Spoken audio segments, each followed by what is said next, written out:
Prof, your thoughts before I take Daniel's thoughts. Uganda winning by 2-0. At the start of the game, we all said DR Congo looked the better team and that they could have a chance of winning. It's turned on its head completely. It's Uganda that's ended up picking up the second 3 points of the tournament. And they did not just win by just being tactically astute or, defending. They really played football. They really got out of their shells and they played football, especially in the second half.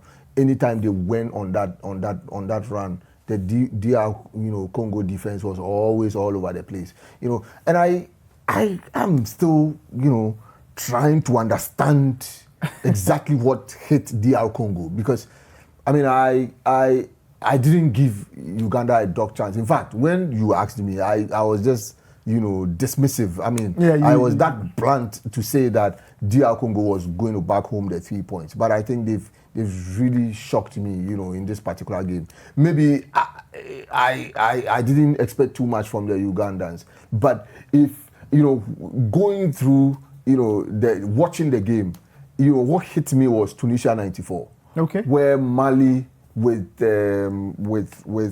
Koulibaly, that 10-shirted guy with the Rasta hair, they in that opening game against Tunisia, they beat Tunisia by 2-0, and everybody was shocked. And Mali went all the way in that tournament to the semi-finals, and they were the surprise package for that particular tournament. Okay. When any time the AFCON has come up, it has come up. There's always been one team just surprising everybody. Yeah. It is looking like, and I say it is looking like, the Ugandans are going to surprise all of us, because if there was any team with experience, it was this DRC team. Yeah. If you go back, in 2015, they went all the way to the semi-finals. Yeah. Okay, and they were third in that particular tournament. Then in 2017, they were beaten by Ghana. In the quarterfinals. Just hold on there. So that's the updated table. Uganda on 3 points, but they lead by virtue of having more goals scored.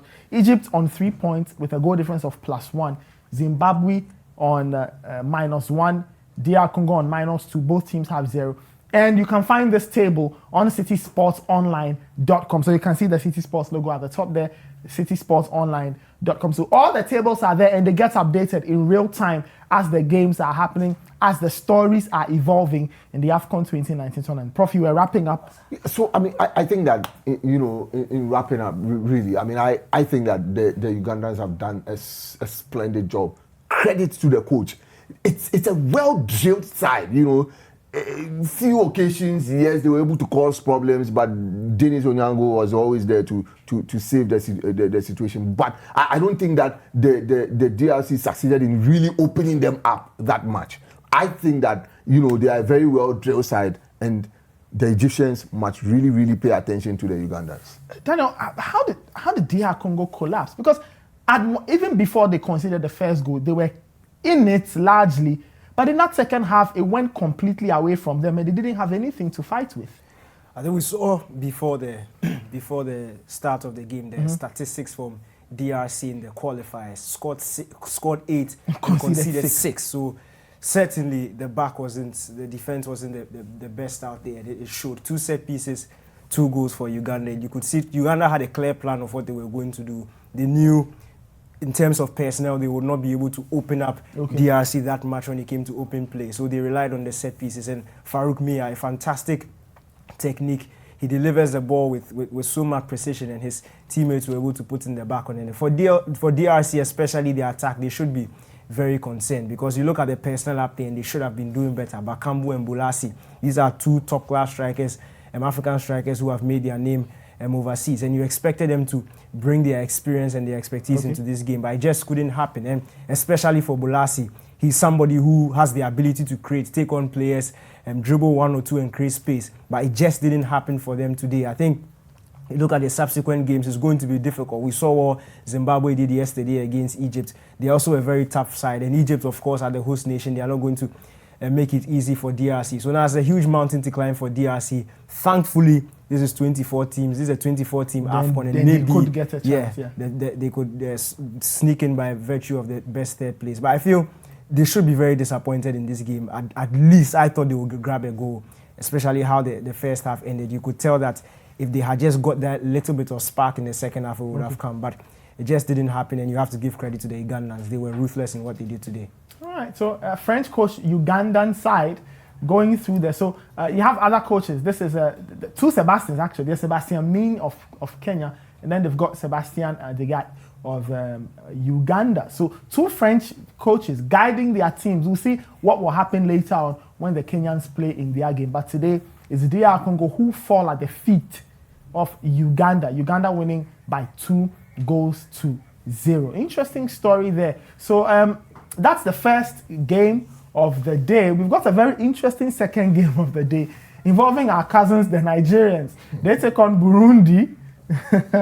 That's at 5 p.m. and it's part of the Group B serving. So it's Group B next we are moving to. Sure. Nigeria taking on Burundi and DRC taking on Madagascar. And that game is on radio as well. So that game is on radio as well. Fento Tahiru and Christopher Nimley will be taking you through that game on radio. Nigeria taking on Burundi at 5 p.m. 5 p.m. or 1700 hours GMT. Interesting result coming in there. We'll be getting into all things Nigeria, Burundi in a bit. But guys, let's wrap it up. So Uganda 3 points, Egypt 3 points, 0 for either, or 0 for the two of the teams that are left in the DRC and Zimbabwe. Daniel, where do the two teams go from here? For Uganda, they've won, so now it's a matter of what? Trying to rack up more points to qualify?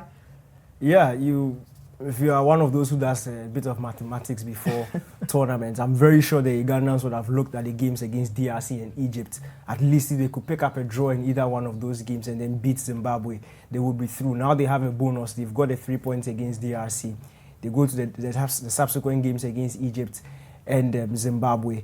I feel, based on what we saw today, they have top quality side. They are very well coached, very organized, and I don't expect them not to qualify from the group stages. I'm sure they will at least get something from the Zimbabwe game. And with 4 points, I already mentioned the dynamics of this new 24 team AFCON. With 4 points, you are almost through into the knockout round. So they are about 50%. The job is about 50% done, and you have to give credit for them. This was a difficult opening game, and they were able to navigate it, not just winning, but keeping a clean sheet also, and that's very impressive. Prof, for Florent Mbenge and DRC, this is the worst possible start they could have imagined. Now they have got to take on Egypt and Zimbabwe later in the group. What should be the plan, and is there anything they can take away from today's game? Well, if there's anything they can take away from today's game, it's the fact that they've got a very weak defense. Defending, especially defending set pieces, they are that weak. Yeah. And he's got to work on that. He's got to make sure that, look, you solidify that back four. It's very crucial that they are able to do that. Right. I think that it's important that going into your next game, they make sure that they stay compact as much as possible, and then they make sure have to learn how to stay compact. They have to learn how to stay compact. It's very crucial that they do that. But for me, there is a very important thing I pick out of this game. The Ugandans have taught us that you don't have to only score through open play. The set pieces but are important. Set pieces are avenues through which you can make your goals. And I think that is a major lesson for other teams, especially for the Ghana Black Stars, really. Very, very important.